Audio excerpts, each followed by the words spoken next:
Thanks for joining us for this NBA 2K action. We've got a contest featuring my player, and this is an interesting build, so let's see what we got. And tonight it'll be the New York Knicks going up against the Philadelphia 76ers. With our analysts Tim Swartz and Brian Benefitemi, I'm Blake Suniga, and we're ready to check out a my player build. What should we look for in this one? We know about individual skills and where they are, how many points a player is capable of scoring.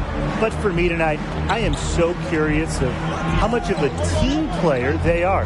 That is something we only find out during games. Absolutely, Tim. I want to see how this player can fit on an NBA team. Outside of the superstars, you need to find ways to make an NBA roster by working with others and how well you can play in a system. That's what interests me about this my player build. Showing off the vertical there, love it. My player demonstrating how you finish at the rim. Well, we are in the midst of the three-point shooting era. Every team wants 4 to 5 people on the court at all times who can hit from long range. How's that affect new players? The thing is, for guys like my player, if you can't shoot from deep, you better have a good wingspan and play defense. I mean, you better be great at everything else, because with how good NBA defenses have become, that three-point shot is a must for spacing. It's not just that, Brian. It's almost become a math equation, thanks really to the Houston Rockets. If you don't win the three-point battle, you need to win the turnover or rebounding battle to get more possessions. And you know, in addition, you got to shoot a great percentage from the field. So the three ball has changed everything over the last maybe 5 or so years. A great job of attacking on the break. Yeah, exploding to the bucket just as soon as that ball was going the other way. And you see some of these guys go out to the three-point line, try to shoot threes. Not him. Just dunk it. It's good. And that makes it a tie ball game. It's just a pleasure to watch him work at that end of the court, guys. Now here's Maxey. Brunson covering. And another miss by Philadelphia. First quarter ball, almost 2.5 minutes in. DiVincenzo for 3. And it's Embiid with the rebound. He may have been surprised to find himself so open. Maybe that's why. And he muscles it in through the contact. They call the foul, and he's on his way to the line. Really like the toughness from my player to finish. He might be a newer face, but he's already winning respect in the locker room. Team foul.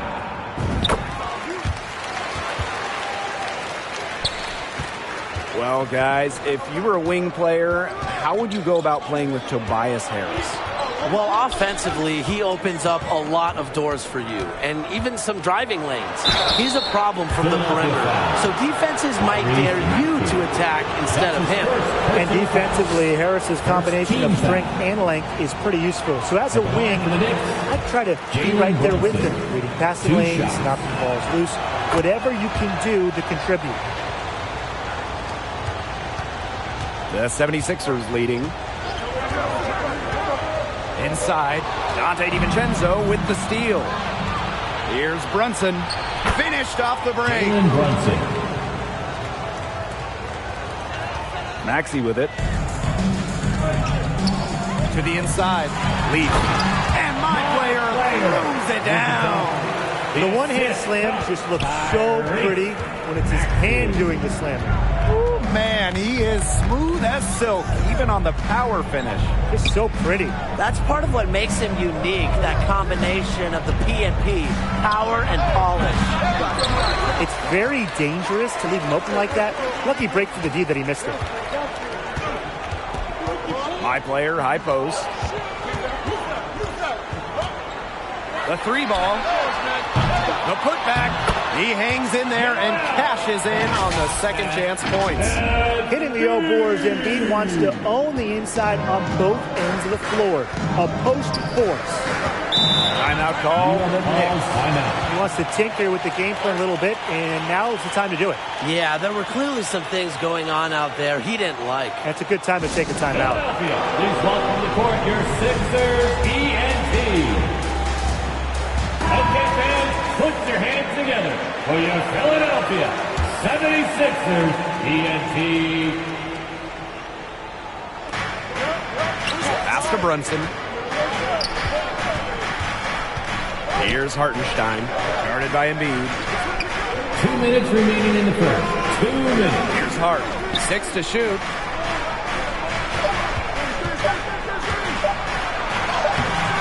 He can't get that one. Some solid defense from Oubre. Tim and Brian, let's imagine you've got an MP as a wing and you get to play with Joel Embiid. How does that sound? Sounds pretty fun to practice every day with the process. Before we talk hoops, you better step up your social media and jokes game. The challenge to me is Embiid can spend a lot of times, especially for a center, on the perimeter. And with that in mind, Tim, you need to be great with off-ball movement. Let Embiid operate wherever and whenever he wants. But out of all the All-Stars in the league, I think Embiid would be the most fun to play with. Oubre with the bucket. The defender a little hesitant to get in his way as he bursts to the hoop. New York trailing here. And they're looking for some kind of spark here. Yeah, cold stretch offensively. They need a bucket. Here's Brunson. And he can't stop this drought. Another miss. The shot by Harris, no good. See, defenders afraid to get in his way a lot of times. He's on the way to the basket, but not that time. To the paint, Bogdanovich. And Bogdanovich with the stuff. Nothing like a good old-fashioned throwdown to get a team going. And they definitely need to get going. They wouldn't mind shaving a few more points off the lead right away. Yeah, it starts with defense here. Yeah, if the defense keeps giving up soft buckets like that, it won't be a lead for long.